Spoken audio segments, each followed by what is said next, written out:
At least 20 should be there. Okay. Almost 19 have joined. Okay. So we had discussed first 2 verses, right? Of the first chapter.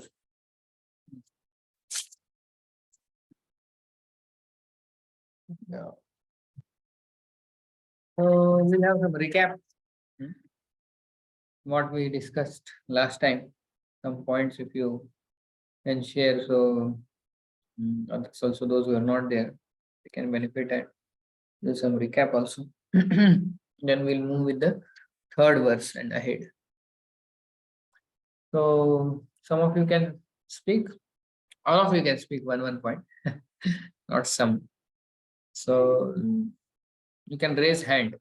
I can tell on this Zoom. Only one point you have to share, short, from the previous class. 2 classes are over till now. Last Saturday, Sunday. So, yes. Anybody?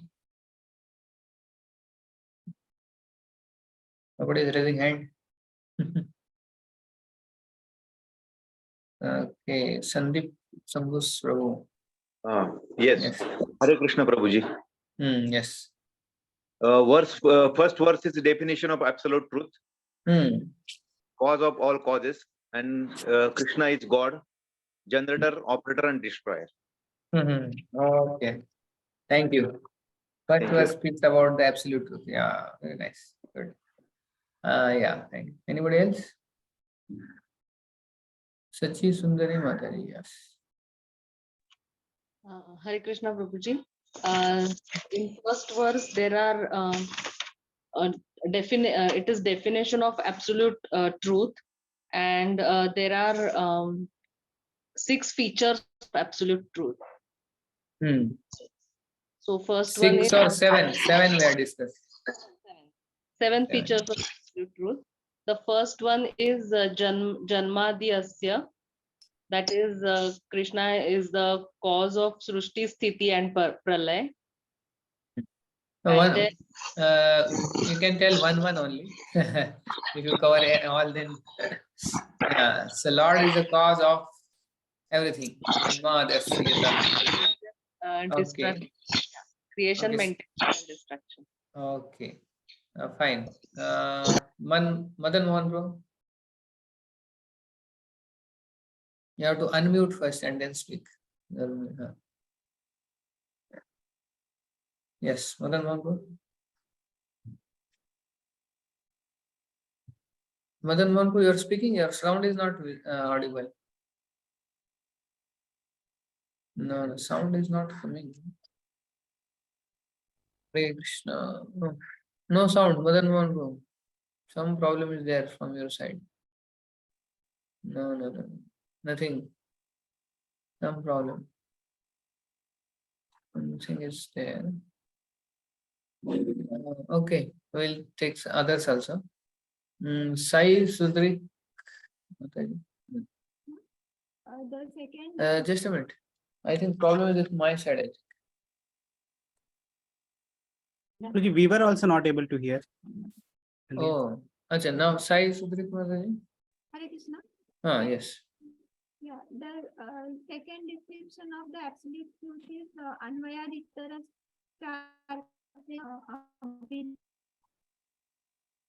Your voice is breaking. Yeah. Also, he is the Upadan Karan and Nimitta. Lord is both Upadan and Nimitta, and he is directly and indirectly aware. Both definitions are Anvayaditaras. Yes. Chandra Surya Vamshi. Yes. Hare Krishna. Am I audible? Yes. He's a Swarat and a Bigno. Nobody is equal and above him. Okay, Swarat. Yeah. And Abhige is what? Nobody is equal to him and above him. Acha. Okay. Abhige is knower, and that comes in the second one. Third is Swarat is fully independent Okay, fine. Thank you. Tulsi Priya Mataji. Hare Krishna, the fourth one is that Tene Brahma Hidaya Adi Kave. He was the first imparted the knowledge to Brahma and to the heart, to the heart of Brahma. He imparted knowledge to the heart of Brahma. He was one who imparted first time the knowledge to The Brahma. Yeah. Heart of Brahma. Okay, thank you. Madan Mohan Prabhu, you can speak now. Let's see, sound. Some problem is there. Others are able to hear? Madan Mohan Prabhu. He has to reconnect again. Then he can again speak. He has to reconnect. Madan Mohan Prabhu, you reconnect again. Leave the meeting and again connect because your sound is not audible. Yeah. Some problem is there. Okay, Anand Mohan Prabhu. Hare Krishna Prabhuji. Prabhuji, Muhyanti Yat Suram, Surayah, that even the great sages and demigods are placed into illusion, just like one sees water in mirage or Water in fire. Water in fire or land in mirage. Land in water. Yeah. Okay, you are confused also. Just like the sages, you also got confused. Muhyanti Yat Suraya. Okay. Water in fire, that is like you see sometimes like that's that is water in fire. Or sometimes you see some land in middle of the ocean, you see that some land is there, like land on water, like that. Yeah. Okay. Thank you. Mataji also wants to say something. Prabhuji, he externally existent in the transcendental abode, which is free of illusion, which is Dhamna Seva Sada Yeah. Kuhukam Satyam. Okay. Vinimaya Yatra Trisargam Risha. That we missed. Sixth one. What is the sixth one? Okay, you said the seventh point. Yeah. Sixth, who will share? Who will raise the hand?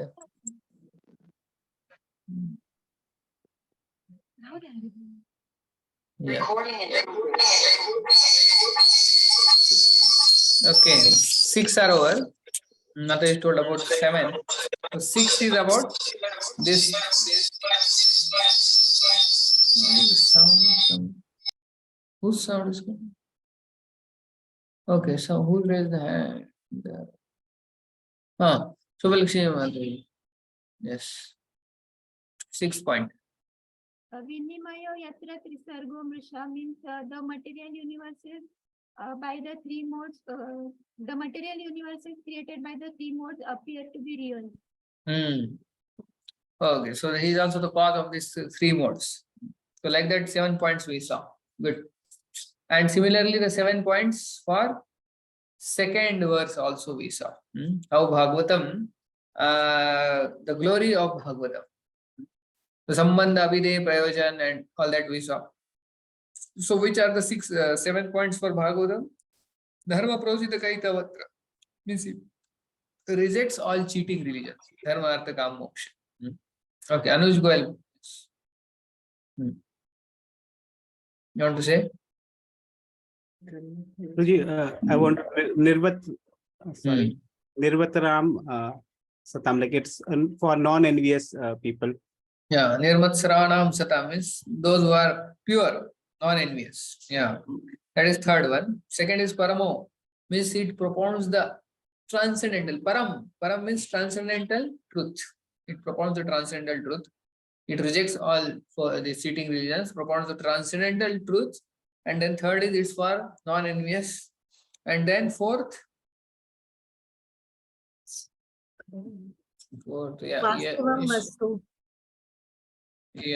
Vastavam Vastu. It is actually the real substance. Yes, real substance, free from illusion. Okay, and then fifth is Yashika Ahuja.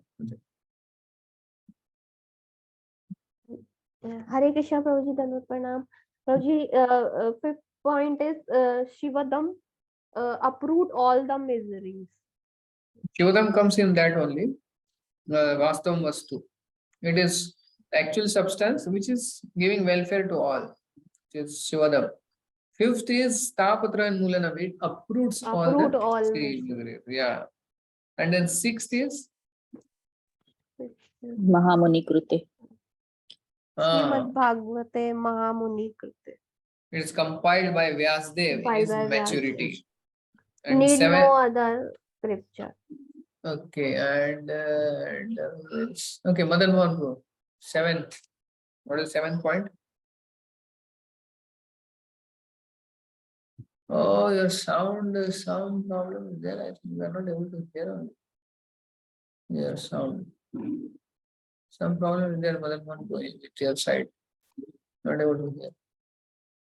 Okay, anyway, 7th, Sachi Sundar. It is Sadyo Rudhi Avarudhyate. That God is firmly established in our heart by reading Srimad Bhagavatam. By attentively and submissively hearing Srimad Bhagavatam. And Lord is immediately. So that is the glory of Bhagavatam. Lord is immediately established in the heart when one hears Srimad Bhagavatam. So that was the glory of Srimad Bhagavatam. So that was the first was glory, the definition of absolute truth, then the glories of Srimad Bhagavatam, and now there is Ashirvad, that is Namaskar, Vastu Nirdesh and Ashirvad, or Sambandha, Abhidya and Prayojan. So I didn't open the database. Yeah. So this is like the Prayojan. So for what we'll get after hearing Bhagavatam. Yeah. Palashruti. It's like, yeah, that's when I'm opening the database.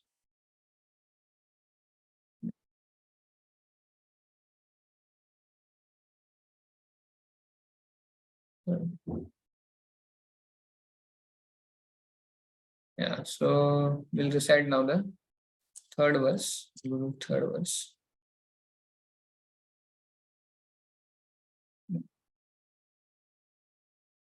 Nigamakалпатароргалитам phalam. Nigamakалпатаро galitam phalam. Yukamukhadamritadravya samyutam. Chukamukhamritam dravya samyutam. Pibata bhagavatam rasamalayam. Pibata bhagavatam rasamalayam. Muhuraho rasika bhuvi bhavuka. Okay, I will tell the sequence in which you can read. Whatever I can see from here.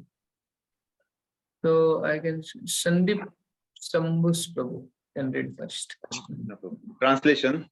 O expert and thoughtful men, relish Srimad Bhagavatam, the mature fruit of the desire tree of Vedic literature. It emanates from the lips of Sri Sukadeva Goswami. Therefore, this fruit has become even more tasteful, although its nectarine juice was already relishable for all, including liberated souls. Yes, Parapat also. Some part will read, not all whole. Some, yeah. Yes.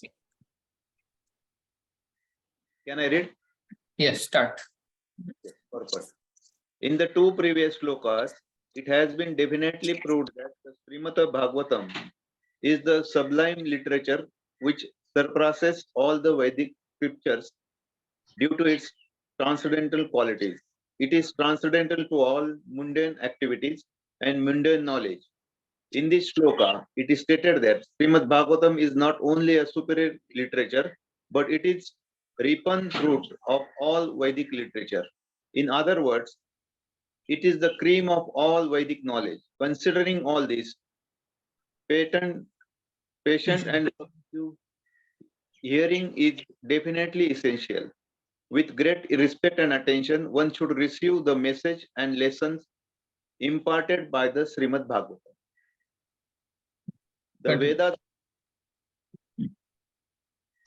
The Vedas are compared to the desire tree because they contain all things knowable by man. They deal with mundane necessities as well as spiritual realization. The Vedas contain regulated principles of knowledge covering social, political, religious, economic, military, medical, medicinal, chemical, physical, and metaphysical subject matters, and all that may be necessary to keep the body and soul together. Above and beyond, all these are specific direction for spiritual realization. Regulated knowledge involves a gradual rising of the living entity to the spiritual platform. And the highest spiritual realization is knowledge, that is the personality of Godhead, is the reservoir of spiritual taste or rasas. One more paragraph you can read. One more paragraph. Okay. Every living entity, beginning with Brahma, the firstborn living being within the material world, down the insignificant ant, desiring to release some sort of taste derived from sense perceptions. These sensual pleasures are technically called rasas. Such rasas are of different varieties. In the revealed scriptures, the following 12 varieties of rasas are enumerated. Raudra, that is anger; Adbhut, yani wonder; Sringar, conjugal love; Hasya, comedy; Veer, chivalry; Daya, mercy; Dasya, servantship; Sakhya, fraternity; Bhayanak, horror; Bibhatsa, shock; Shanta, neutrality; and Vatsalya, parenthood. Okay. So, yeah. Okay. And then Prabhupada is writing the sum total of these all of these rasas is called fiction or love. For example, but when she's living after a disturbed, there will be wonder, anger, horror, ghastly murder scene, such that is lived between a man and man, animal, man and animal. Yeah. So, in this verse, now it is compared Bhagavatam. So when one understands who is Lord, who is absolute truth, and then one tries to have a connection, sambandha with the Lord through Abhidaya is what? Through hearing the Srimad Bhagavatam. So Abhidaya is the process by which we can actually execute that sambandha, which is the first verse. Second is Abhidaya is the process, how. It is like what, how, and then why. So prayojan is why.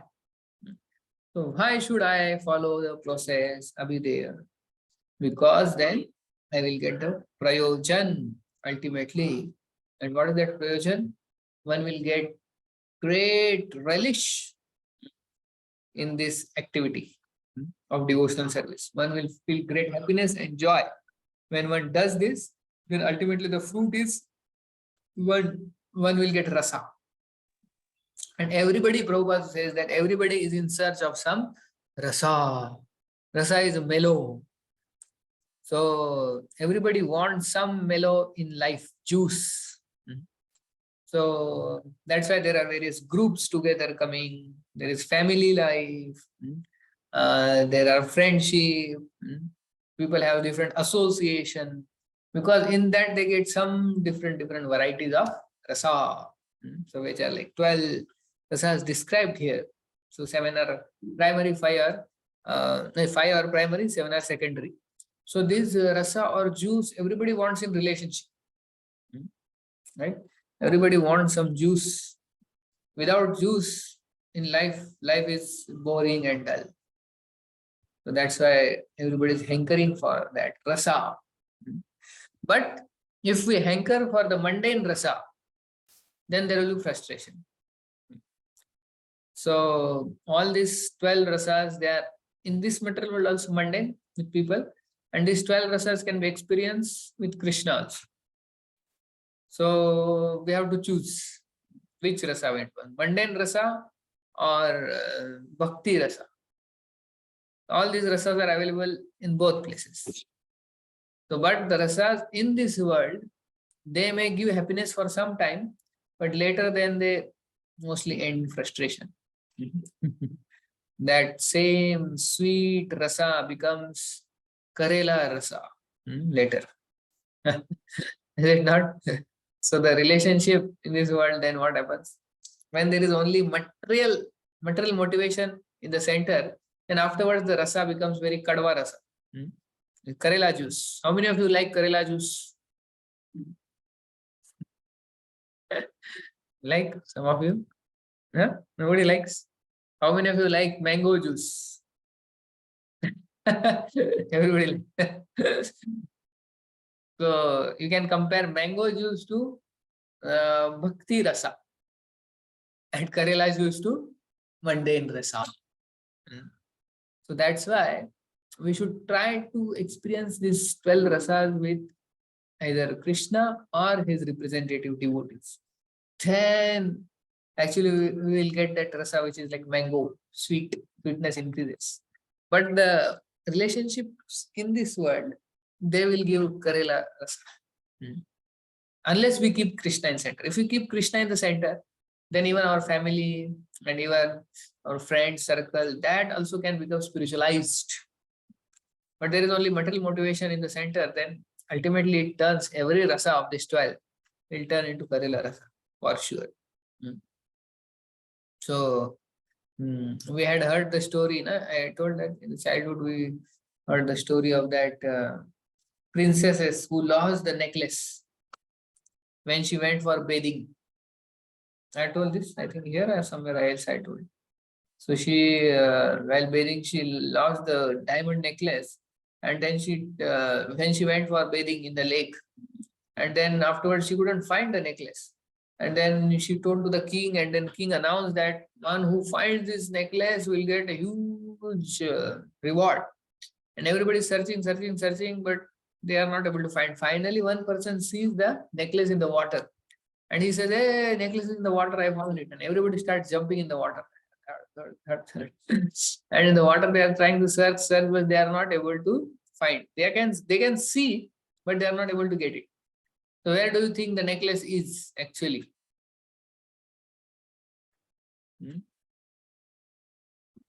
Where is the necklace? In the water?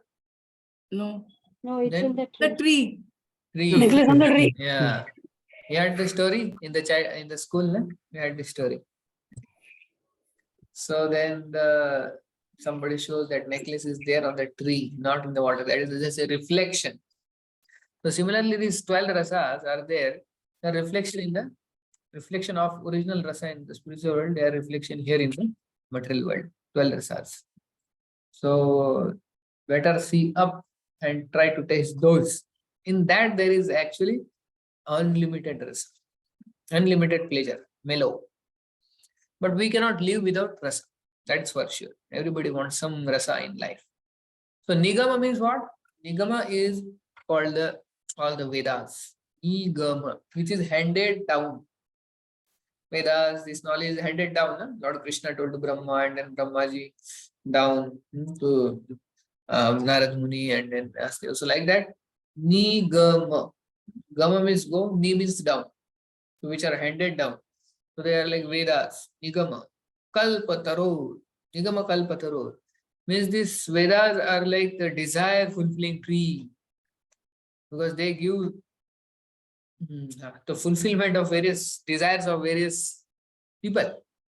So it's like Kalpataror, desire tree. Nigama Kalpataror. Galitam Phalam. Galitam means the ripened fruit of all this Vedic literature. That is Shukamukha Amrita Dravya Samhitam. It is flowing from Sukadeva Goswami's mouth like Amrita. Dravya. Drava means what? It's not very solid also, and it's not very liquid also. Drava is like semi-solid, like juice. Mango juice is the exact mango juice. Mango juice is not very liquid also and very solid also. You know? The mango juice which is very smooth, that is relishable. No? But sometimes some mango juice are very patla. No? There is hardly any, there is only what you say, essence of mango in it. And like that, you don't like that to just drink. But if it is like semi-solid, you feel, you like the mango, pulp, juice, which is not very solid also and very not liquid also. So that you relish so much. So Srimad Bhagavatam is like that. Drava samyutam, amrita drava samyutam, pibata Bhagavatam rasamalayam. This is like rasa, full with rasa, alayam. Muhur aho rasika bhuvi bhavuka. And one desires to drink it again and again and again and again, again and again. Muhur. Muhur means what? Again and again, again and again, again and again. So here it's given. Mukhad. Samyutam, perfect. Pibata, relish it. Semi-solid and soft. Drava means semi-solid and soft. So the Bhagavatam is like rasam, is juice, alayam, until liberation, or even in liberation. So even those who are liberated or beyond liberation, alayam is what? Which is liberation or even beyond liberation. Alayam, muhu, always. Rasika, those are full in mellows. Bhuvi, on the earth. Bhavuka, expert and thoughtful. So expert, thoughtful men relish Srimad Bhagavatam, which is the mature fruit. So this analogy is given for Srimad Bhagavatam. So the tree is compared to the Vedas and the ripened mango is compared to the Srimad Bhagavatam. Now that Srimad Bhagavatam becomes more relishable when it has come out of the mouth of Shukadeva Goswami. So the analogy is given just like when a parrot eats the mango. You have seen sometimes the parrot also on the tree, they know which mango is sweet and they eat little bit. Those are from village, they might know. And then when you pluck that mango, it has become more sweeter because of the touch of that parrot, Shuka. So like that, because of Shukadev Goswami speaking this Bhagavatam, the Bhagavatam which is already like mango, very sweet, it has become more sweeter because of Shukadev Goswami speaking it. So this is the analogy for Srimad Bhagavatam. And for Bhagavad Gita, what is the analogy given? If Vedas compared to something and Bhagavad Gita compared to something. Here, Just verse is that Sarvopanishado Gavo. Yeah, Gopalanandana. So the Vedas are compared to the cow and Bhagavad Gita is compared to the milk, essence. And Arjuna is like the calf drinking the milk. So Srimad Bhagavatam and Bhagavad Gita, they are like the essence of all Vedic literatures. Srimad Bhagavatam is like the ripened fruit of the tree, Vedic literature, and Bhagavad Gita is like the essence, sar of the whole Vedic literature. So Bhagavad Gita and Bhagavatam, they are like the whole and soul. If we read this much, that is equivalent to reading all the Shastras. Amazing, no? Bhagavad Gita and Bhagavatam. That's all. But we don't find to read that much also. That is our sorry state. So if the whole Vedic literature has to be read, so much time will go. But now we have got the sar and the ripened fruit. That is Srimad Bhagavatam. So Bhagavatam is like nectarian. If we dive deep into it, then there is so much nectar in it, so much nectar, so much nectar, so much nectar. So if we see Chaitanya Mahaprabhu himself, he would hear Srimad Bhagavatam. Daily he would go to Gadadhar Pandit and hear Bhagavatam. And one story he would hear for 100 times. Prahlad Maharaj story, Dhruva Maharaj story, this story. And he would hear, Muhur, oh, Rasika, Bhu Bhavika. Chaitanya Mahaprabhu himself showing by his own example how relation Srimad Bhagavatam is there. Right. Somebody's mic is on. Whose mic is on? Suryakant Krishna Prabhu. Your mic is on. Yeah. So Bhagavatam is like nectar. Pibanti ye Bhagavata Atmana Satam Katham Rita Shamana Puteshu Samritam Punanti te Vishay Vidushitashayam Rajanti Tacharana Saro Ruhantikam. So Bhagavatam glories are sung in whole Bhagavatam. Vayam Tuna Vitripyamaha. So in that also we are not satisfied. Please tell again and again. Our ears are hankering for the nectar of Srimad Bhagavatam. So Bhagavatam, if we hear, by that what happens? Pibanti, punanti means we become purified in the heart, and then vrajanti is one goes back home, back to God. So that is actually the power of Srimad Bhagavatam. Bhagavatam is non-different from Krishna. Krishna Swadhama Pagate Dharma Jnana Adibi Saha Kalaunashta Dushaisha Puranarko Dhunodita. There is no difference between Srimad Bhagavatam and Krishna. So Bhagavatam is called Grantha Avatar. He is the book incarnation. Just like there is Matsya Avatar, there is Vara Avatar, there is Kashyap Avatar. Like that there is Grantha Avatar. Grantha Avatar is what? Srimad Bhagavatam. And the glory of Grantha Avatar is that all other avatars are included in this Grantha. So if you have this Grantha Avatar, then all avatars are included. So this is the best of all avatars. Grantha Avatar. Srimad Bhagavatam. Like that. So, so now Prabhupada writes in the purport that how it is important that we hear it in parampara. So our acharyas give the example, if you directly pluck the mango from the tree, in these villages, if you are there, then if you throw a stone and the mango, if it falls down, then it will get spoiled. The fruit will get destroyed. But when it is handed down, somebody is there on the tree, he plucks it, and he gives to somebody else, and then he gives, and then to somebody who is down. And then they keep like that. Then the fruit is preserved and you can relish also. So that's why when it comes in parampara, this knowledge, it becomes more and more and more and more relishable. So that's why in the audience who are sitting, Narad Muni and Vyasdev, who themselves, Narad Muni himself spoke to Vyasdev, and Vyasdev spoke to Shukdev Goswami. And when Shukdev Goswami is speaking, they both are again here. So because it is full of nectarian juice, Srimad Bhagavatam. So Srimad Bhagavatam is like the ripened fruit and a tree of Vedic literature.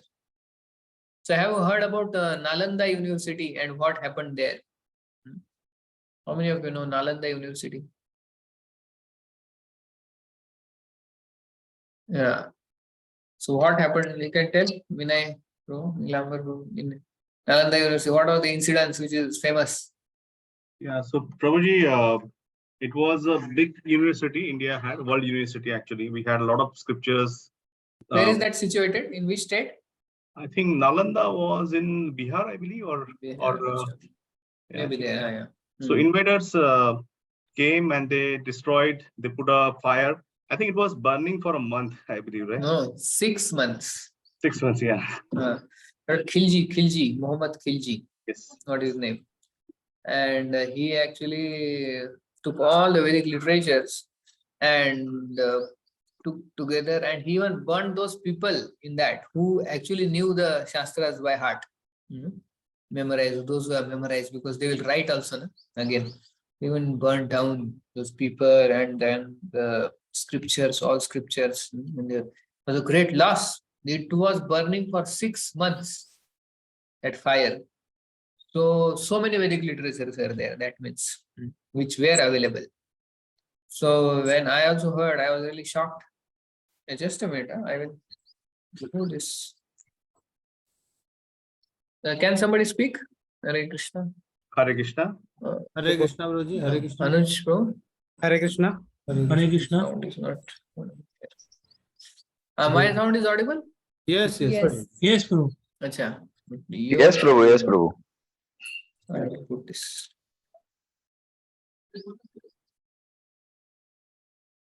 Okay. So now you may say that how such a great loss, how could this happen? How Lord allowed it to happen that our Vedas lost? So can anybody say that why this could have happened?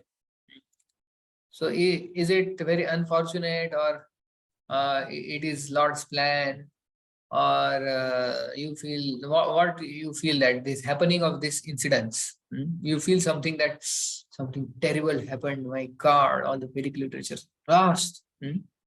So what do you feel when you hear that this incidents? Okay, Shobha Lakshmi was right, yeah. So many Vedas we don't need in Kali Yuga because the lifespan is very short and Bhagavatam is sufficient. Have to concentrate on Bhagavatam. So Khilji did it right, whatever he did by burning. Acha. Okay, RKD Ram Kishore. Ram Kishore Prabhuji. Yeah. So Prabhuji, it is quite unfortunate also, but nothing can happen without the sanction of the Lord. So that even though the books have burnt, but still the essence that by the mercy of the Lord is always preserved. So therefore, it is the larger plan of the Lord to focus on only the essential and not go to the distraction. Very good. Achha. Some more devotees have something to say. Yes, Narsimha Hambre Prabhu. Yes, Prabhu. This is Jagannath Govindas here. Yeah. Name is Actually, something else here. Yeah, my son's name is there, Prabhu, because even he used for his school things. Okay. Yes. So this is whatever Khilji has done. It is really very unfortunate because that was the legacy which was being maintained by our all the learned scholars, and it was our treasure that we could have maintained. But it is due to the negligence, and it is a big loss for our Sanatan Dharma. Yeah. Yeah, but now, how do we see it now? Of course, it was a loss, and that should not have happened. But then also, we see that what is the essence? Just like a tree is burned down, but you have the fruit preserved.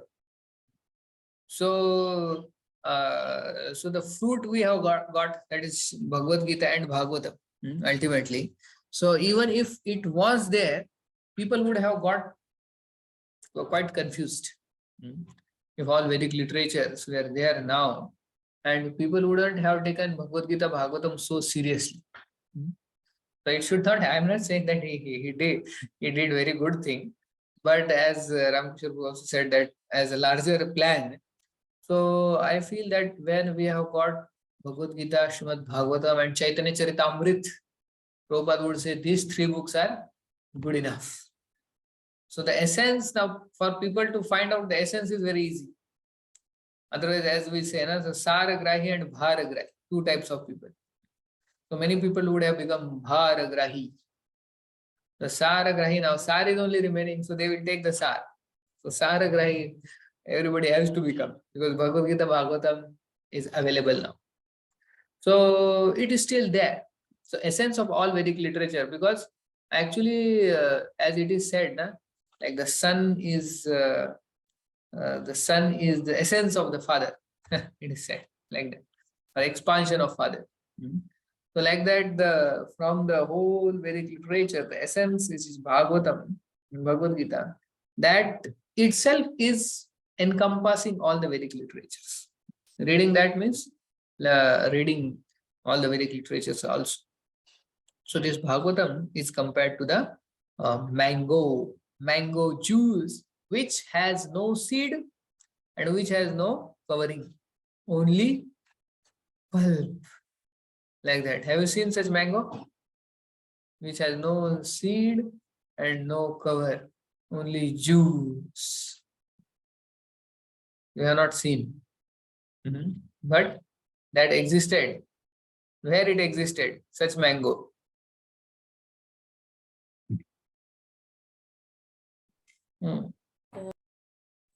Yes, Anuj, well. In Lord Chaitanya's Mahaprabhu's Leela. When? Where that happened? I'm not remembering the place, but like they did a lot of Sankirtan. And after that they were tired, so Chaitanya like sow one seed, and from that a tree came with had mangoes which had no seeds and Yeah. No, that is Amraghat. Amraghat. That is That's Surbhikunj. Surbhikunj. Bhaktivinoda Thakur's house. You go a little ahead, and that there is the Amraghat. There are a lot. Still, also there are mango trees. That place, Chaitanya Mahaprabhu put one seed, and from that, such mangoes were there, which had no seed, and no cover also. And one mango was sufficient for one person. Rebo.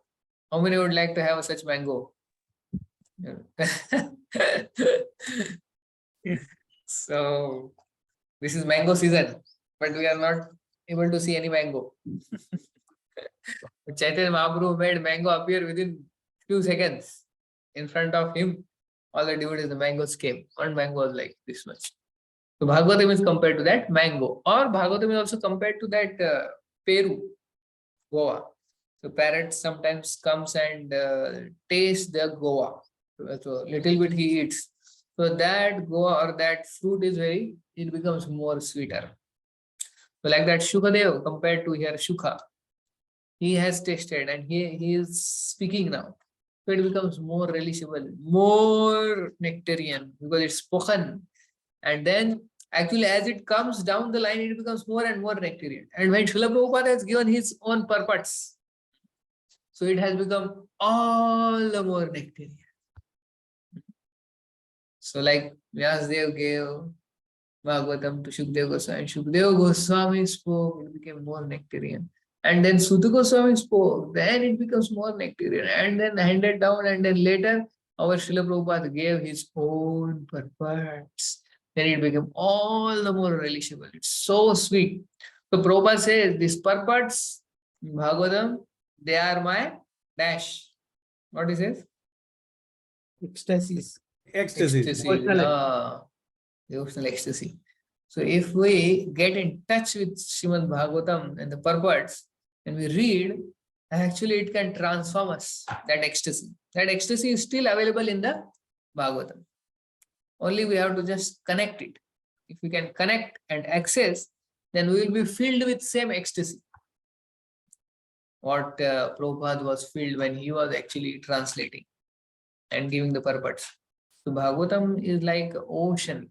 So where you dive deep, what you get? When you go deep and deep in the ocean, you get jewels. Jewels are there. Ratna Garbha.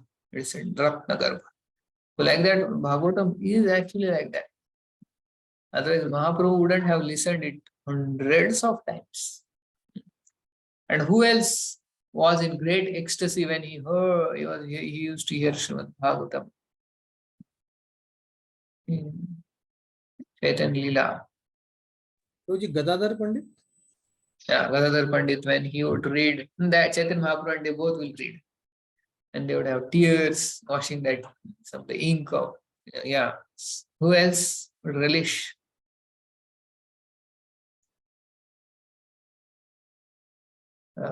He would cry. And because of that, he was once thrown out of the audience. Shivas Thakur. Shivas Thakur. Shivas Thakur. Hearing from Devananda Pandit. Yeah. Can you imagine? So he used to cry. Hearing from Devananda Pandit also, who is like, was not a proper devotee. But the matter of Srimad Bhagavatam is so nice that if we continuously hear and go on hearing and go on hearing and go on hearing and go on hearing, we'll slowly develop the taste.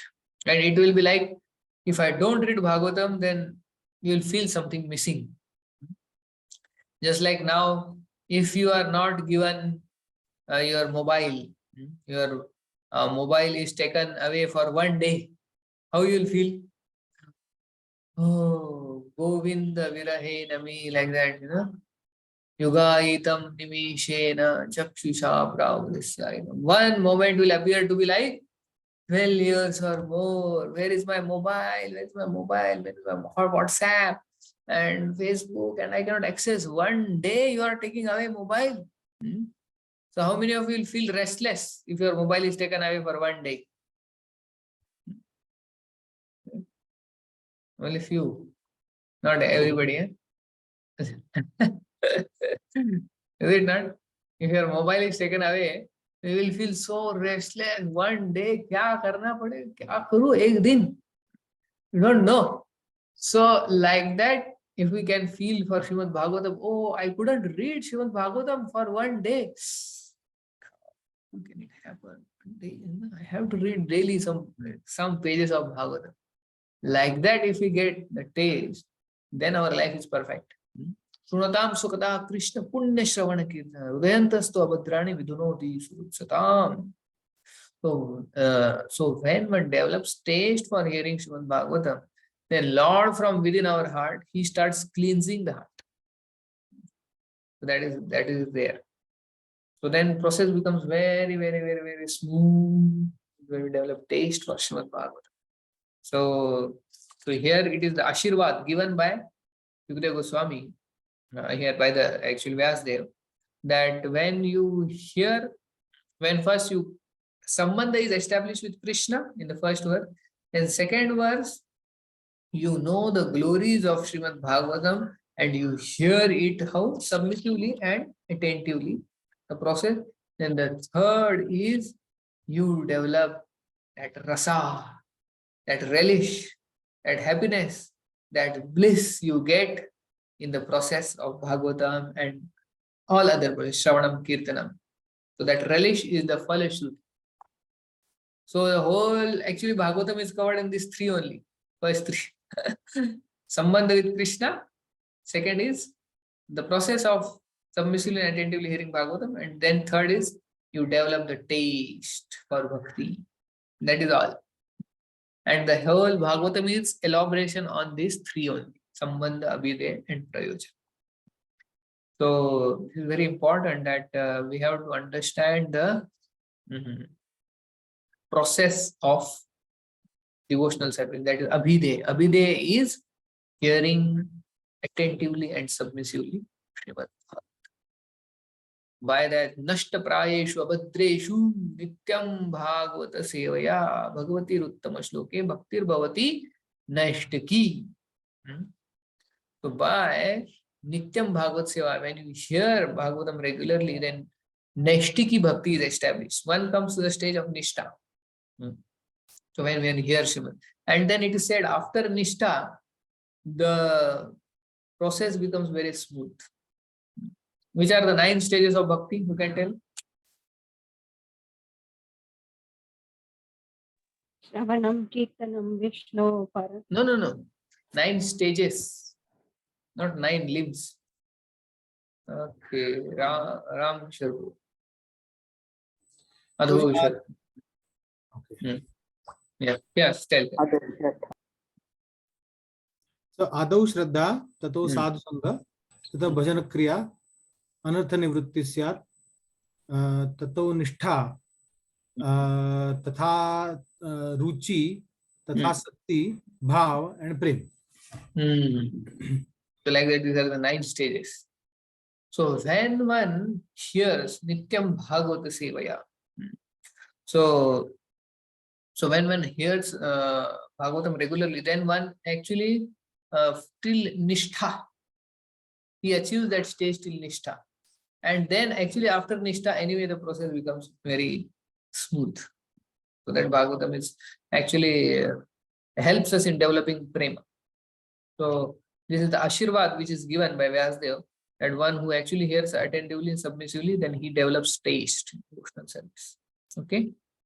So till here, any question? Then we will go to now next section. That is like from 4th to 8th.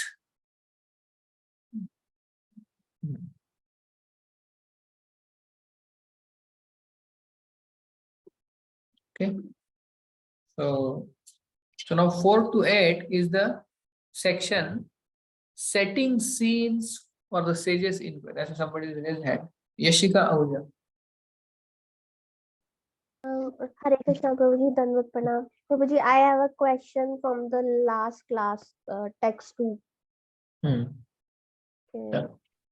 Prabhuji, we heard in the last class that consciousness elevated, basically Bhakti gives shock absorber capacity and speed breaker will be there and you can't approve. So my question is, Prabhuji, will Krishna approve the speed breakers also sometimes? Actually, Krishna, when he say in Bhagavad Gita also, Dukhalayam Ashashvatam, he is guaranteeing that there will be dukkha. So he is not saying Dukhalayam Ashashvatam only for those who are non-devotees or those who are sadhakas. It is for everybody. Even the great soul Nitya Parshad, when they also come, they have to go through the sufferings. Even the great souls, Prabhupada, how much hardship he also had to go. It was not that he came and then there were hundreds of people and all were chanting and dancing and then he just spread the movement like that. There were hundreds of obstacles for him also. They didn't have money to pay for the temple, and there were people who, the disciples themselves not following many times, and they also leaving sometimes. And then for the temple, there were so many obstacles, So lots of obstacles. Prabhupada in his life, and lots of miseries, bodily pain. So, or we see Tukaram Maharaj, or like great souls. In their lives also, they're like Rupa Sanatana Goswami. They are a Parshad of Lord Chaitanya. 6 Goswamis themselves. Rupa Sanatana, they were forced to work with a Muslim, Mughal. So, speed breaker will be there. Lord is not saying that I will remove the speed breaker. Speed breaker will be there. Only you develop good shock absorbers so that you don't get so much affected by the speed breaker. So Lord will never remove the speed breaker. The nature of this material world will remain the same. What we have to change is, we have to change ourselves. This nature of material world will not change anyways. So don't expect the speed breaker. Make our shock absorber strong and strong and stronger and stronger and stronger. So that we feel very less and less and less jerk. But there will be some jerk. That should. Only in spiritual world there are no speed. There is no jerk at all. Here there will be jerk, sure. Some amount. Okay. Anuj Goyal, Prabhu. Yes. Prabhuji, can I make 2 quick announcements now? Announcements, yes. Yes. Hare Krishna devotees, just 2 quick announcements. One is regarding attendance. Kind request to all devotees, like if they can, like most of the devotees have kept the names, but if you are if possible, keep your own name so that I can mark attendance easily. And if you are attending with your spouse, then put their names as well, so that it becomes easier to mark attendance. Second request is to keep your videos on. So most of the videos are on, just requesting. And second announcement is related to open book assignment. So I would be sharing the question for open book assignment for unit 1 on WhatsApp, and deadline for submitting that is 16th April 10 p.m. So I would share this message on WhatsApp also. So you can look at the questions and accordingly start preparing. And third thing is, anyone not on WhatsApp, like if they are not receiving any communication regarding our classes, is there anyone who is not on WhatsApp or like not added to the WhatsApp group for this batch? Everybody is there? Okay. Thank you. Hare Krishna. Thank you, Prabhuji.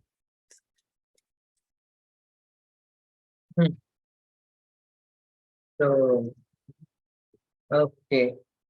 So we'll go to the next verse, 4th verse. So this is the setting the scene for the inquiries of the sages. So this is setting scene of in the Naimisharanya. The Naimisharanya where the 88,000 sages are sitting and Suta Goswami is going to speak. So set karne ke liye scene. So 4 to 8 is the setting of the scene, and then from 9th verse to 23rd verse, then the 6 questions are asked in that 9 to 23, right? So the chapter ends there till 23. So now only 2 sections are there. First section is over now. First 3 verses we have done, and second section is 4 to 8, that is setting the scene for the sages inquiry, 4 to 8. And then 9 223 is the actual 6 questions by these sages in the Naimisharanya. Like that in the chapter 8, and then next chapter, the reply begins. So these 6 questions are very important. What is the setting of the scene for these 6 questions? We'll see. You can repeat after me. Naimishe nimisha kshetre Rishaya shaunakadaya Tatram swargaya lokaya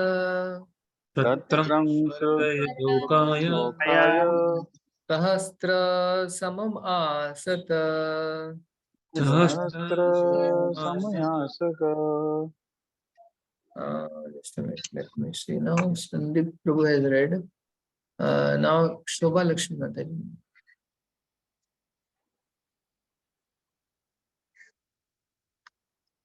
Once in a holy place in the forest of Naimisharanya, great sages headed by the sage Shaunaka assembled to perform a great 1,000-year sacrifice for the satisfaction of the king and his devotees.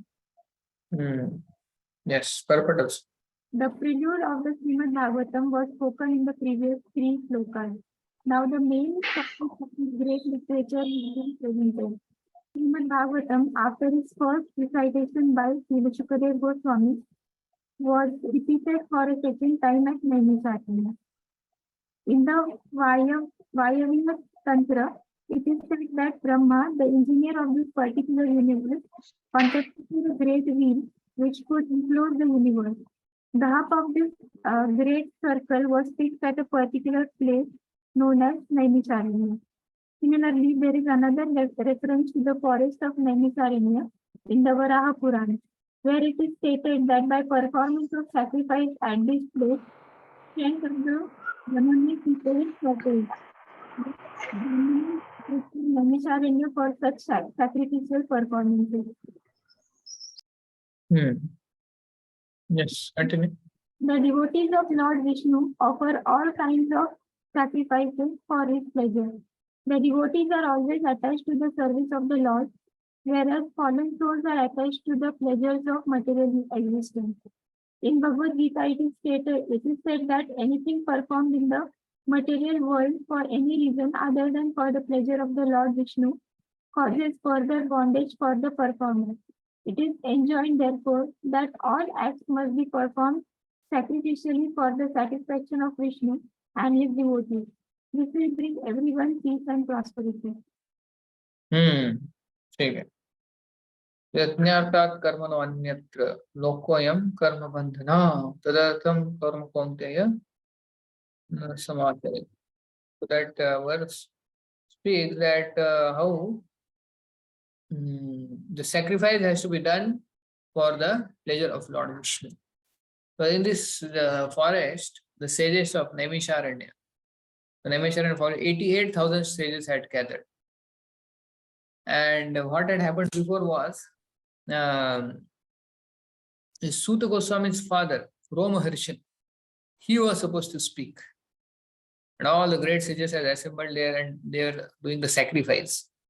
And when they are about to start the class, that time Balramji had arrived.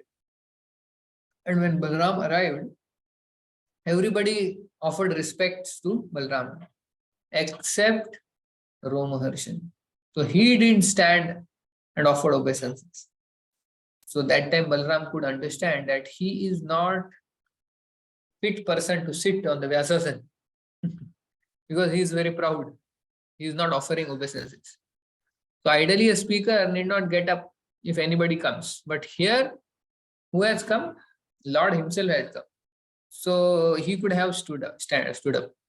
But Romaharshan didn't stand because of his pride. And then Balramji thought, he is not good. He is not qualified. Then Balramji, what he does? He just takes one straw and with that kills Romaharshan. And he is dead. Just imagine, a Bhagavatam class is about to begin and in Vyasasan, the speaker is sitting and there are thousands and thousands, there is Sunday feast lecture. and the whole hall is jam-packed. And suddenly somebody comes and kills the speaker on the Vyasasan only. He is dead there. Before the class begins. How everybody will be shocked, na?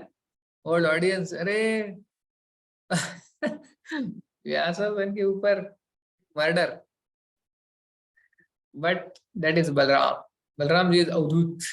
Just like Nityan Prabhu is Avdut, Balram ji is also Avdut. What he can do, when he can do, nobody can predict. And nobody can ask also why you did like that. So then he only said, oh, it seems that I have done something wrong. You are not happy. So should I revive this fellow back? But then the sages, they are intelligent. They say, no. You can never do wrong. You are Balram. So whatever you have done is right. But we are only concerned now, how will he hear Bhagavatam? Then that time Balram says that his son, Suta Goswami, he is disciple of Vyasadeva. So he has got mercy. So he will speak. He is the perfect person. So one who actually sits on the Vyasasan has to have great qualification. He should be free of pride and all the 6 anarthas Prabhupada writes there. So it's a very risky, hot seat. Just like the Prime Minister of the country. Everybody thinks, this is very nice, that chair. Everyone wants to sit. But when you sit, you understand the pressure of managing the whole country. It's not an easy thing, to sit on that seat. So everybody wants facility, but no responsibility.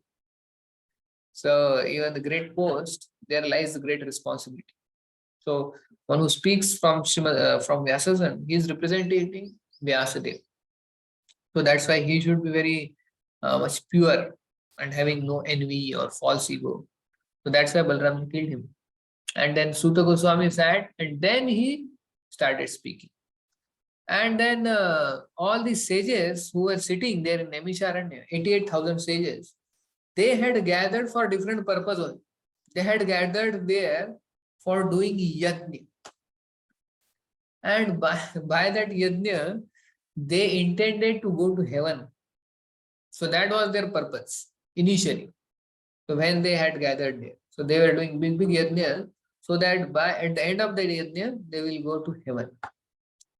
But what had happened? They were doing that for a long time, but the result was not. And they got thoroughly frustrated by that yajna. And then when Romaharshan was killed and Suta Goswami was placed there, suddenly their desires changed. And they said, we are no longer interested in this sacrifice. We are now interested in hearing Krishna Katha, hearing Srimad Bhagavatam from you. That's all. And then Suta Goswami was not still convinced that these sages are really interested in Bhagavatam or they are still interested in that yajna.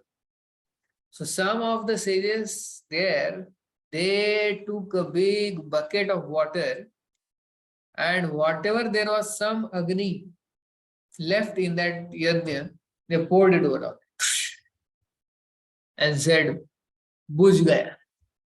Abhi to convince ho gaye na कि we are not interested in that yajna. Means whatever little bit was जल रहा था, उसके ऊपर भी पानी डाल दिया. बोले कि अभी we convince 100% we are not interested in going to yajna, means not interested in doing yajna and not interested in going to heaven also. So because that time Romaharshan was there, who was there, leading them. So that time they had desire, but when Suta Goswami was installed, immediately their desire purified and they no longer intended to go to heaven. They only want to hear now Srimad Bhagavatam. So this yajnarthat karmano anyatra. So yajna, actually now in this age, this yajna, we cannot guarantee. Even if we do yajna for some purpose, the main process in this is what? Sankirtan yajna. Prabhupada writes. And hearing Srimad Bhagavatam. That is the real year.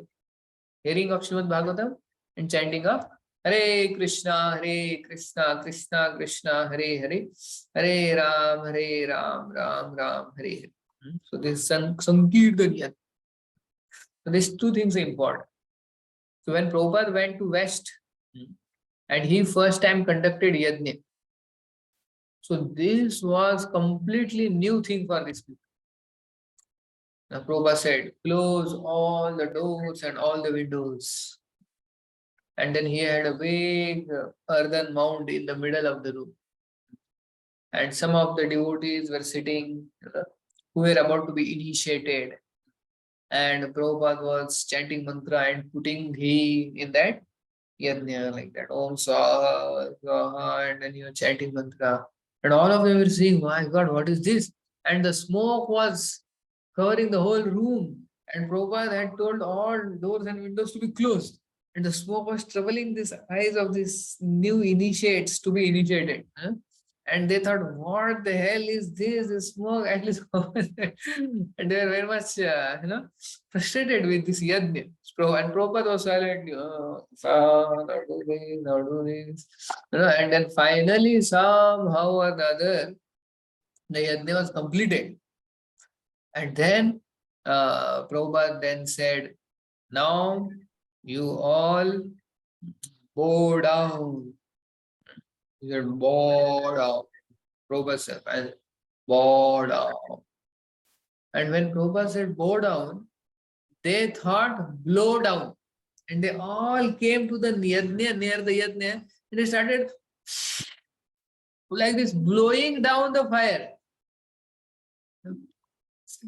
God, what the hell you people are doing? And can you imagine?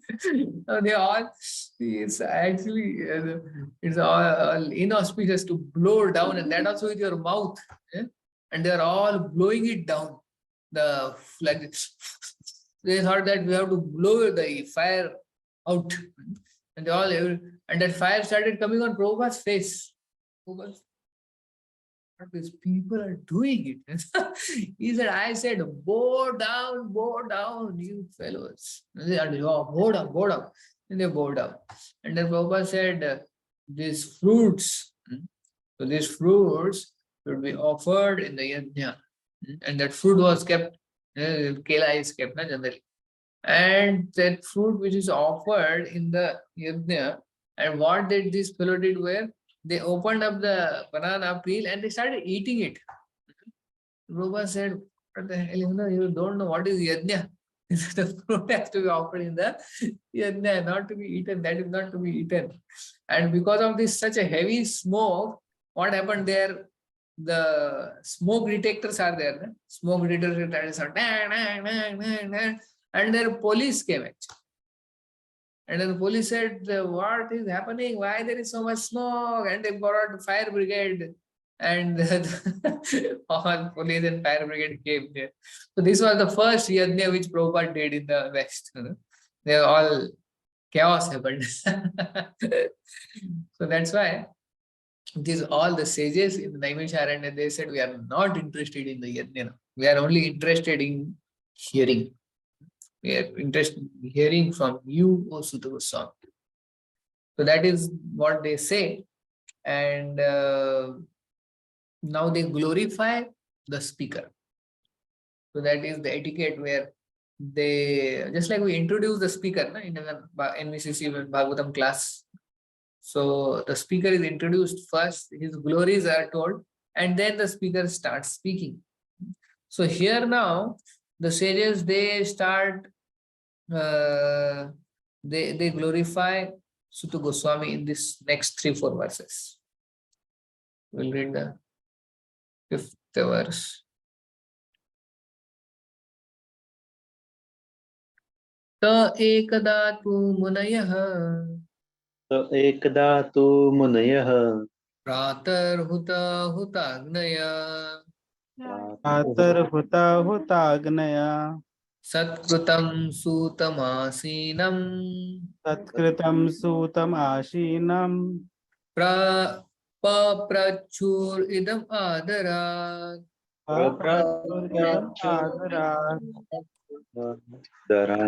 Yeah, Anuj, well, bro, can you? Yes. Yes, one day. One day after finishing their morning duties, by burning a sacrificial fire and offering a seat of esteem to Srila Sud Goswami, the great sages made inquiries with great respect about the following matters. Purport. Morning is the best time to hold spiritual services. The great sages offered the speaker of the Bhagavatam an elevated seat of respect called the Vyasasan, or the seat of Sri Vyasdev. Sri Vyasdev is the original spiritual preceptor for all men, and all other preceptors are considered to be his representatives. A representative is one who can exactly present the viewpoint of Srila Vyasdev. Sri Vyasdev impregnated the message of Bhagavatam unto Srila Sukdev Goswami, and Sri Sud Goswami heard it from him, Sri Sukdev Goswami. All bona fide representative of Sri Vyasdev in the chain of disciplic succession are to be understood to be Goswamis. These Goswamis restrain all their senses and they stick to the path made by the previous acharyas. The Goswamis do not deliver lectures on the Bhagavatam capriciously. Rather, they execute their services most carefully, following their predecessors who delivered the spiritual message unbroken to them. Those who listen to the Bhagavatam may put questions to the speaker in order to elicit the clear meaning, but this should not be done in a challenging spirit. One must submit questions with a great regard for the speaker and the subject matter. This is also the way recommended in Bhagavad Gita. One must learn the transcendental subject by submissive oral reception from the right sources. Therefore, these sages address the speaker Sud Goswami with great respect. So here Prabhupada is telling about both. So here they offered Sud Goswami the inquiry. That instance is not described here of Balramji, but that had happened before this. And they had made him sit, the speaker, on the Vyasasan. So Prabhupada is again saying that this Vyasasan is made for somebody who is actually representing Vyasdev. So a speaker who is a speaker of Bhagavatam, he is sense-controlled. He should be a Goswami. So one who is speaking, he should have control over all the senses. Who is representing Vyasadev. And he should not be capricious, casual in his approach to the Bhagavatam. One should be very careful in presenting the Bhagavatam. One should be having purity. As the purity is the force. So now then you may say, oh, then we should hear Bhagavatam from one who is a Goswami and not hear from anybody else. So how to know now who is Goswami? Or in temple we see that various speakers speak from Vyasasan. So whether only those who are Goswamis, from them we should hear, or then from others we can hear, or we should not hear. Prabhupada is writing, one is representative, he has to be Goswami. Vyasasan. So what do you feel? From whom to hear, whom not to hear?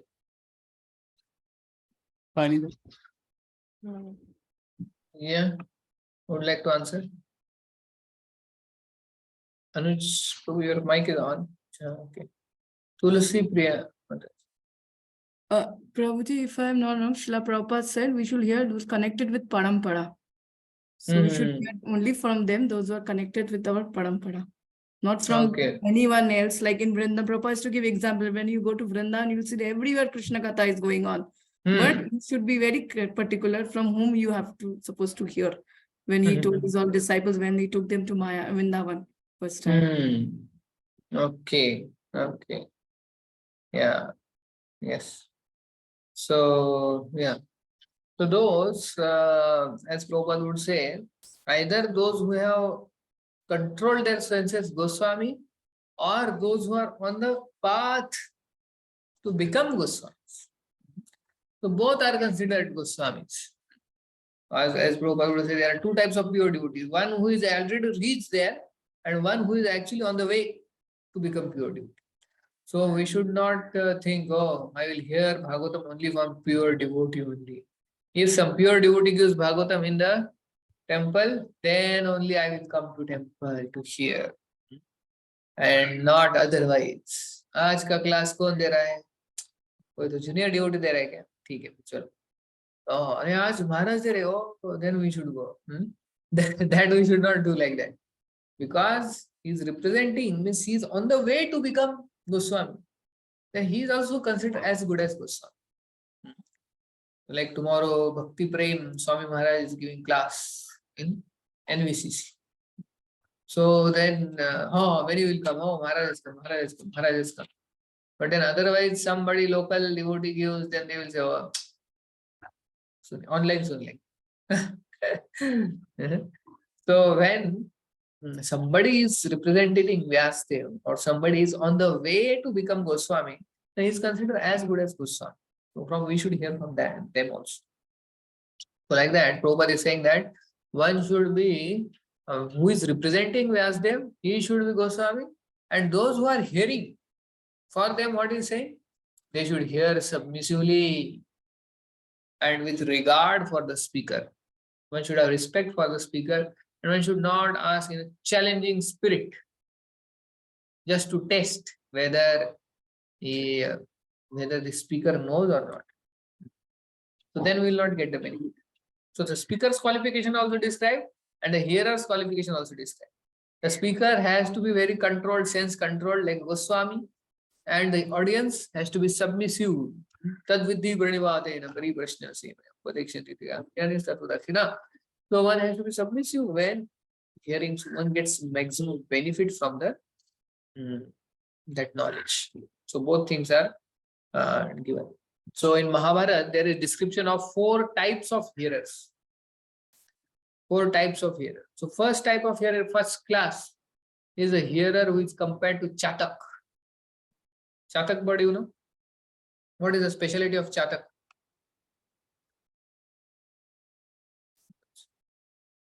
What is the specialty of Chatak? Drinks only. Consumes only the milk No. and neglects the drinks water. only the rain pure water. Only the rain water. Ah. Only drains the rainwater directly. That is Chatak. So it doesn't drink water which is there in the reservoir, lake or river also. Only directly from the rain also, that also Swati Nakshatra rain. So like that, a first class hearer, he only hears Krishna Katha and nothing else. Nothing else other than Krishna Katha. He is only interested in Krishna Katha. Wherever there is Srimad Bhagavatam, Krishna Katha, he will only hear that, give audience to that. Second type of hearer is compared to the Hamsa. What is the specialty of Hamsa? Yes? Charanarvinda Prabhu. Prabhu, it separates milk from water.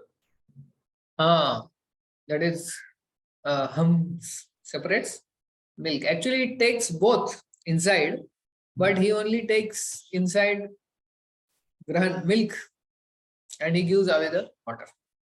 It's like that. So second class hearer, he hears both things. Krishna Katha also, sometimes other Katha also.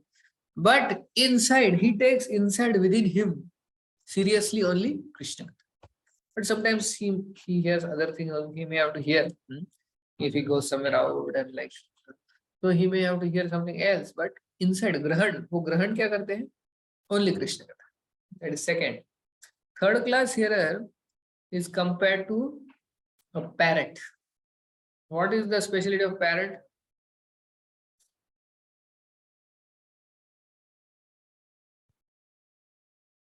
You can tell.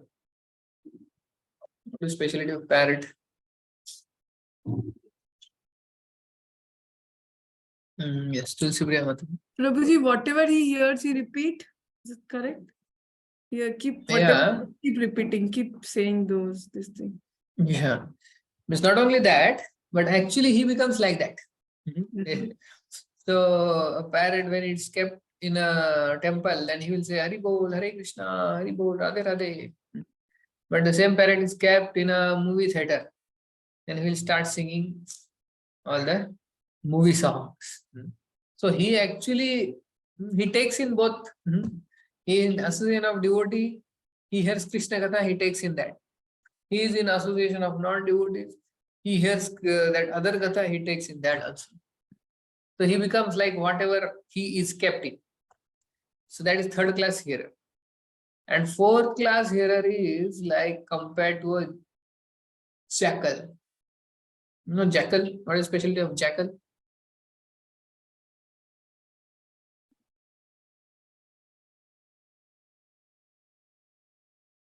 What is the specialty of jackal?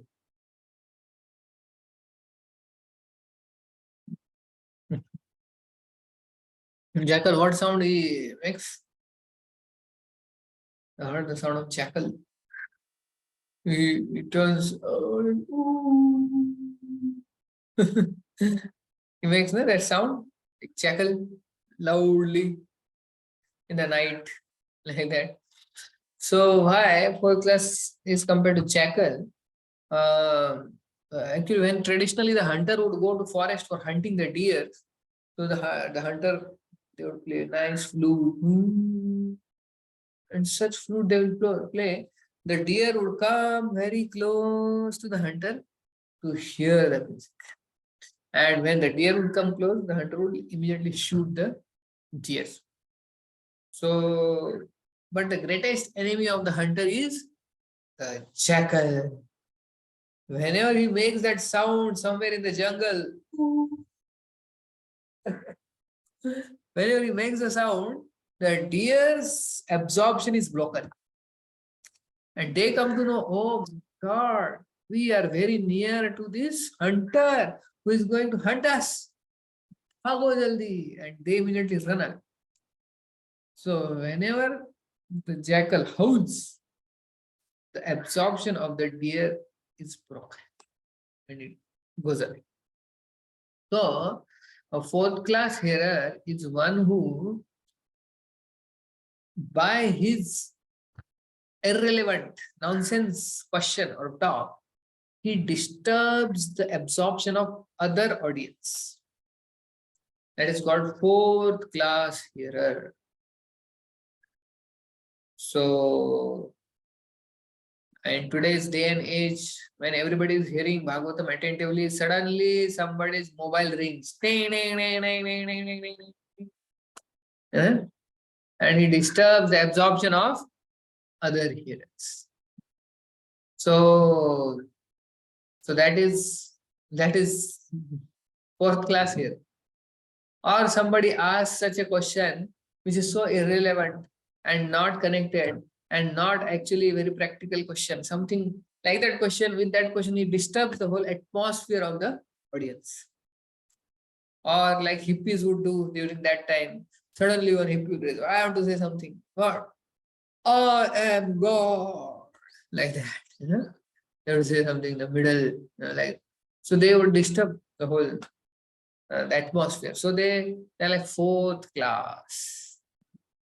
So which class we should be? First class, second class, third class, fourth class hearer?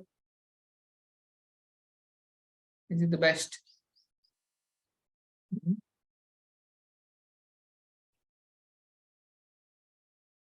Yes. Chaitanya Prabhu. Which one should we be? Hearer. Yes, Prabhuji. So first one is Chatak. Like he hears only Krishna Katha. Doesn't hear anything else apart from Krishna Katha. Second one is Hams. Hamsa. Okay, yeah. He hears both the things, but then gives only Krishna Katha. Like takes in. Yeah, and then parrot. Parrot, like in association of devotee, parrots behave like devotee, but in association of non-devotee, he is like them. Vaibhava. And then fourth class? Fourth class is jackal. Jackal. Yeah. So with his irrelevant question, he disturbs the audience. Yeah. So in which class we are currently?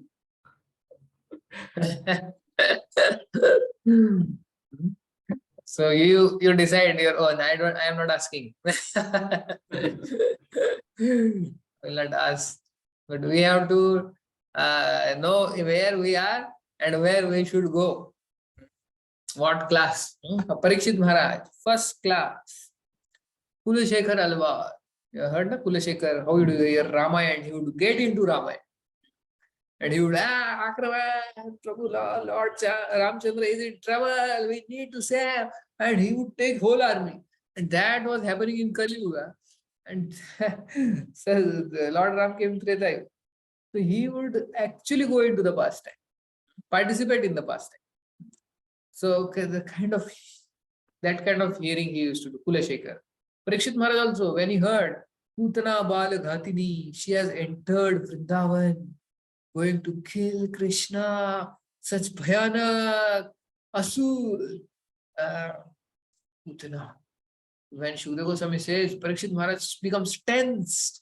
His facial expressions are, Krishna is only 6 days old. Putana, such a big Rakshasi, 12 miles long. She is entering Vrindavan. What will happen? So he becomes tense, as if it is happening that time. So that time, that Shukadeva Goswami said, God, he is really into the pastime. Shukadeva Goswami said, take attention. He says that wherever Krishna's name is chanted, there can be no inauspiciousness. What to speak of if Krishna personally is there? How can there be any inauspiciousness? Then Parikshit Maharaj a little relieved. No? So that kind of hearing they used to do. Or we hear of Janak Maharaj. You heard about Janak Maharaj? Janak Maharaj hearing from Yajnavalkya Muni. How many of you know? Janak Maharaj hearing his palace starts burning. You have not heard, I think this. Again, we'll discuss later that. But Janak Maharaj was a first class hearer. Parikshit Maharaj. Then our Kulashekar Alvar. Who else are first class hearers? Who heard with rapt attention? Yes. So, Shobha Lakshmi Mataji. Arjun heard the Bhagavad Gita. Arjun also heard. 1 hour he heard and understood everything and Karishya Vachanam Tava. Immediately was ready. Who else? Or tell Mahajans. You have to tell in specific, somebody hearing something which is there. Not that all Mahajans. All Mahajans, of course. Sandip Sambhasru. Yes. Prahlad. Prahlad Maharaj heard in the womb. He heard in the womb from Narad Muni and he remembered it whole life. That was the kind of hearing he did. Charnaravind Prabhu. Parikshit Maharaj. Yeah, Parikshit Maharaj did already. Yeah. Suryakant Krishna Prabhu. Dehuti Mataji from Karnal. Dehuti. Kardam. Dehuti heard from Kapil Muni. Yeah. He heard and then all her lamentation was gone after that. It's described. Yeah. Tulsi Priya Mataji. Prabhuji, can we say when Narad Muni was small boy, when Chaturmas, when all was there, he was hearing very attentively from there. He heard so attentively that afterwards, when his mother died, yes, he was not disturbed. And he took it as Lord's mercy and left home and achieved perfection. Yeah. Vinay Nilambar. Uddhava heard from Krishna, Lord Krishna. It is 11th canto. Uddhav Geet. Very attentively heard. Uddhav Gita is considered more intimate than even Bhagavad Gita. Yes. Ramkishore Prabhu. Mrigari means initially he was not devotee, but once he heard it very carefully from Narad Muni, he immediately changed. Yeah. Grigori also changed. Yeah. He actually applied whatever he heard immediately. So, like that throughout Bhagavatam, there are first class hearers who are like Chatak bird. So Prabhupada is saying same thing here, that one has to be very attentive to the subject matter and one must submit question to the speaker with great respect. Submissive oral reception from the right sources. Then we can benefit. So one should know what is the ideal way. Yeah. Okay. 6th verse will go. Rishaya ucho. Tvaya khalu puranani. Tvaya khalu puranani. Se itihasani chanaga. Se itihasani chanaga. Akhyatani api adhitani. Akhyatani api aditani. Dharma shastrani yantyuta. Dharma shastrani yani uta. Let me see. Shubha Lakshmi Mataji.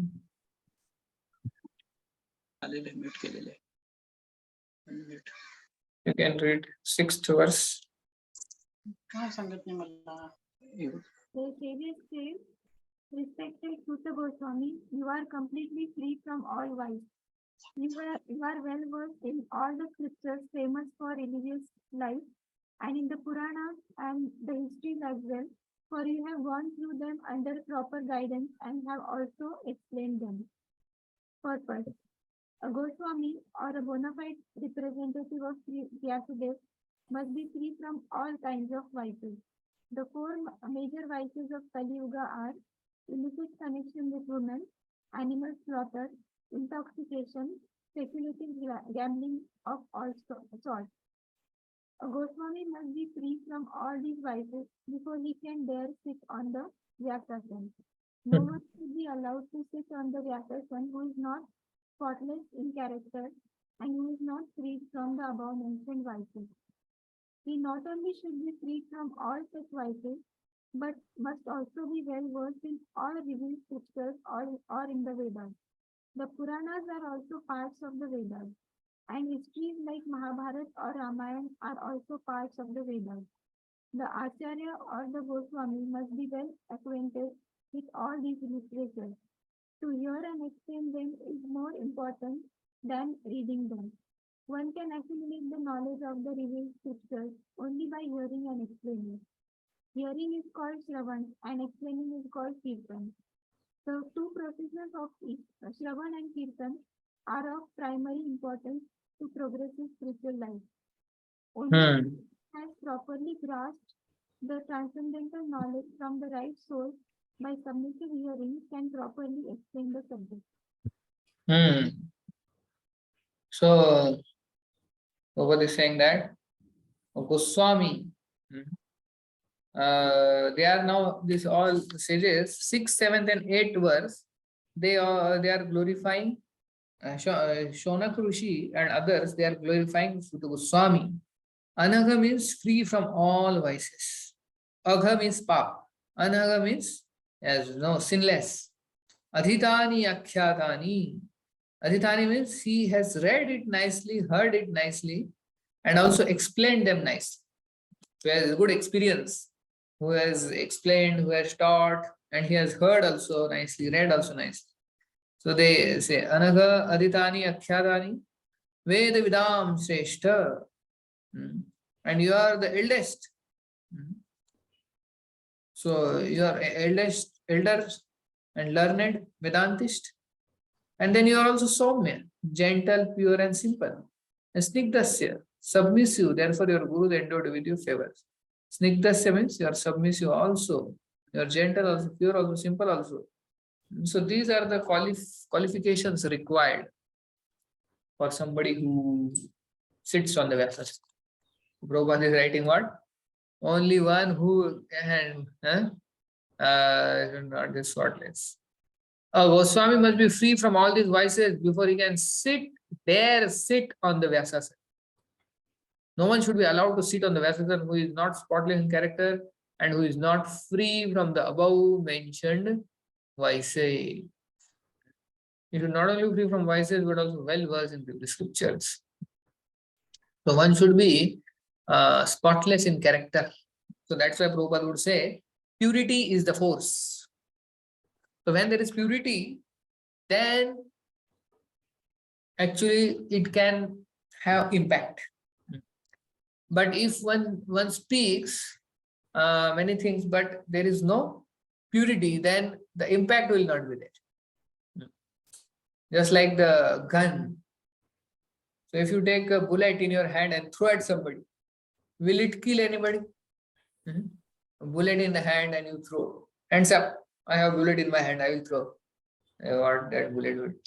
But there is a gun. And with that gun, if you put a bullet and then hands up, so that bullet can kill. It has a lot of momentum. So similarly, the words, when spoken with purity, then it has the effect. But the words spoken very nicely also, but without purity, then it will not have it. That's why Balram didn't think Romharshan is a proper person. Although he was very learned, but the purity was not. Sudha Goswami, although not so learned, but he had the purity. So that's why Vacho vegam manasa krodha vegam jhuva vegam udara upasta vegam etan vegam yo vishayeta lera sarvam apimam prithvim jashishya. One who has controlled the 6 urges, he is fit to become guru everywhere, throughout the world, Jagat Guru. So like that, one who has controlled his senses, and when he speaks, then it has. So there is one story you might have heard. No? A mother takes one boy to a sadhu, and she says to the sadhu that my child has a habit of eating lots of sweets. So please tell him that he should not eat so many sweets. It's not good for his health.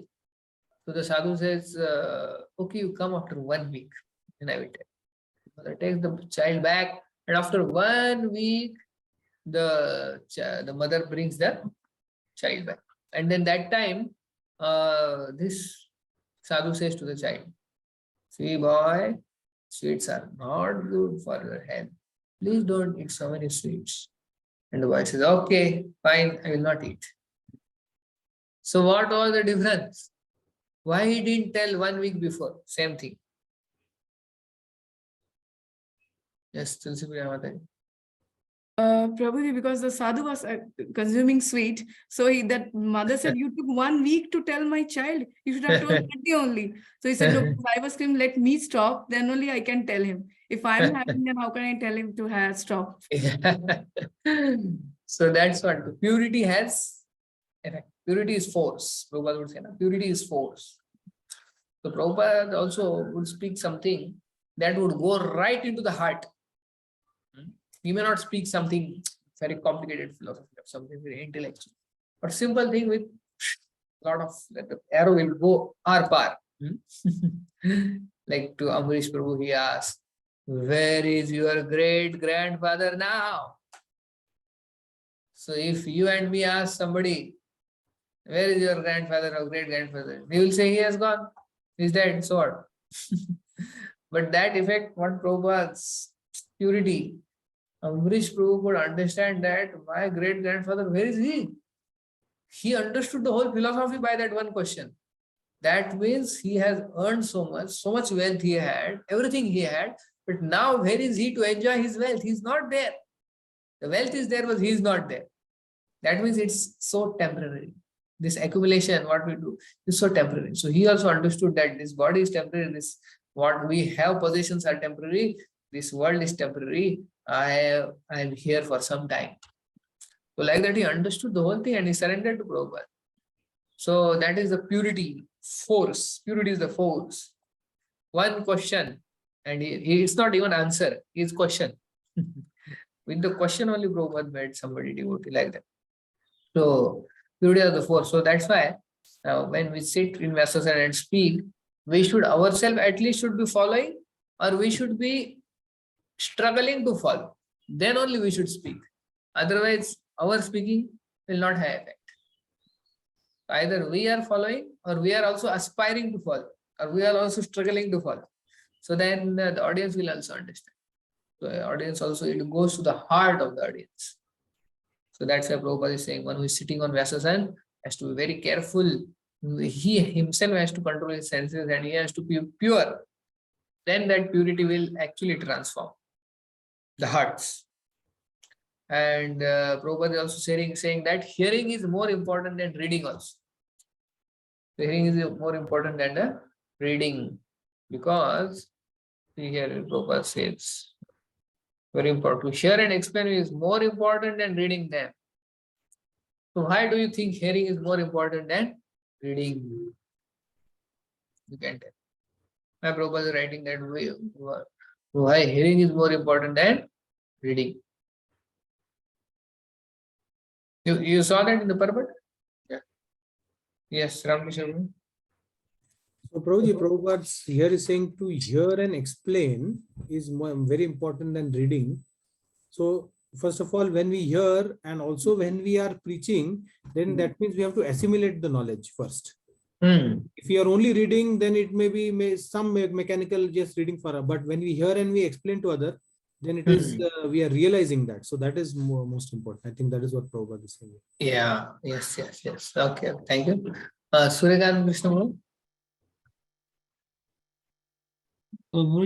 Hearing has a potency to directly touch our heart compared to reading more.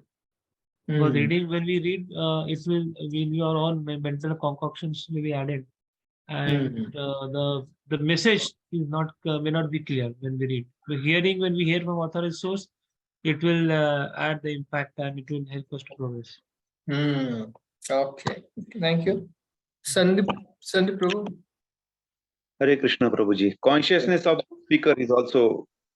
Consciousness of the speaker is also involved. We can get the consciousness of the speaker. Yeah. Subha Lakshmi Mataji. When we read only from one place. But when we hear speaker, the speaker must have prepared from several notes or books, and he's giving us the essence, so we can take. Yeah. Yes. So hearing, by hearing and explaining, as Prabhupada is saying, because when we hear, we actually, the conviction of the person that is transferred. Also, as somebody said that he has prepared from various angles and then he is presenting. We also understand how to present this fact, and some emphasis is given, some lesson what we learn from that. So it becomes a lively thing which we hear and understand. So that's why hearing, that's why we have schools and colleges. Otherwise the textbooks are available in market also. We can just read them, but we have to hear from somebody who has read, assimilated, and then he speaks. So that is very important. So Bhagavatam, actually, that's why it said that you have to drink it through the ears. Bhagavatam. So of course, reading is also good, but along with reading, hearing is also very important. Hearing should be the main, and then along with that, we read also. So that's what Prabhupada says in the purport. Okay, the 7th verse, 7th and 8th we can cover. So that section is covered. And tomorrow we can start with the new section. Prabhuji, I have a question. Who? Okay, yeah. Prabhuji, in the second, in the 6th text purport, Prabhupada mentioned the 4 major vices of Kali Yuga are.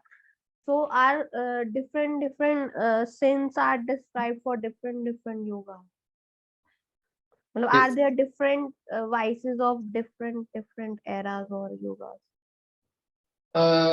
Free from all the 4 major vices are. No. Actually, you are saying this is only for Kali Yuga, like that? Different अलग-अलग युगों के लिए अलग-अलग vices भी होते हैं मतलब. Here anywhere it's mentioned the major 4 vices are. So where it is written that it's for Kali Yuga? Prabhuji, the 4 major vices of Kali Yuga are. Oh, acha, in this Veda base it's not there. So you're reading from which Veda base?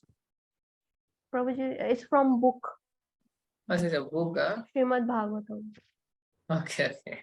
प्रभुजी हिंदी में भी लिखा हुआ है, हिंदी में भी same लिखा है, कलयुग के 4 प्रमुख पाप. Yeah, see what has happened in the Veda base. Now they are updating some things. So because what had happened, there are many some grammatical mistake or some technical mistakes in the book, the hardbound book. You are having the hardbound book, right?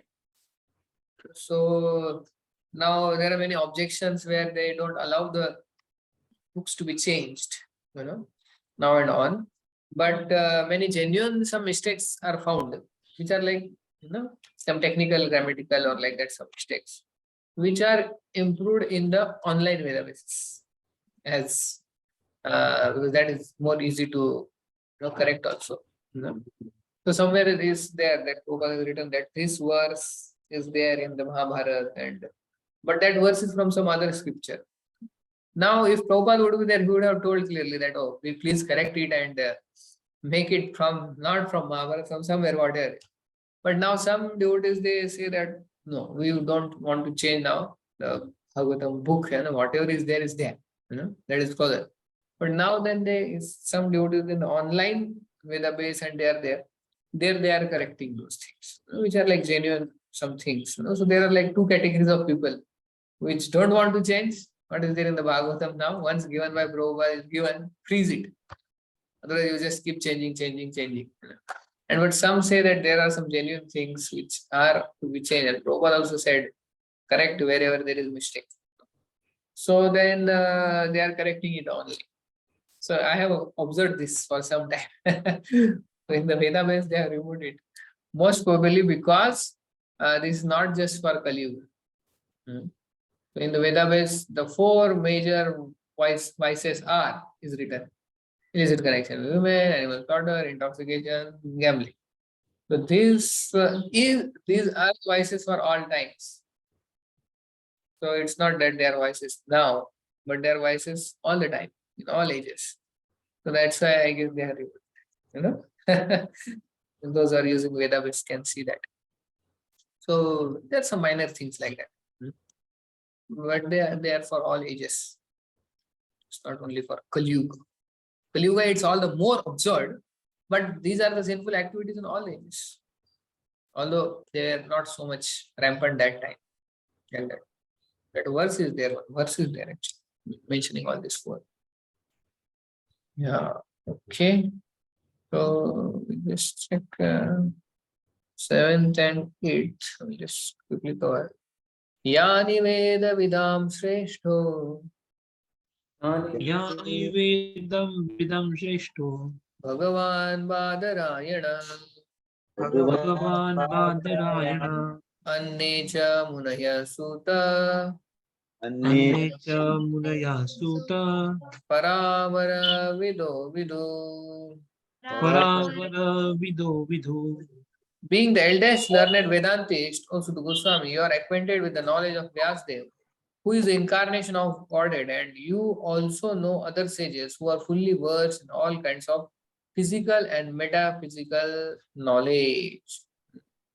So Prabhupada is saying how that Srimad Bhagavatam is a natural commentary on Brahma Sutra. It is written by Vyasdev himself. So Vedanta Sutra were written by Vyasdev, and he only gave commentary on the Vedanta Sutra. That is Bhagavatam. That's why it's called natural commentary.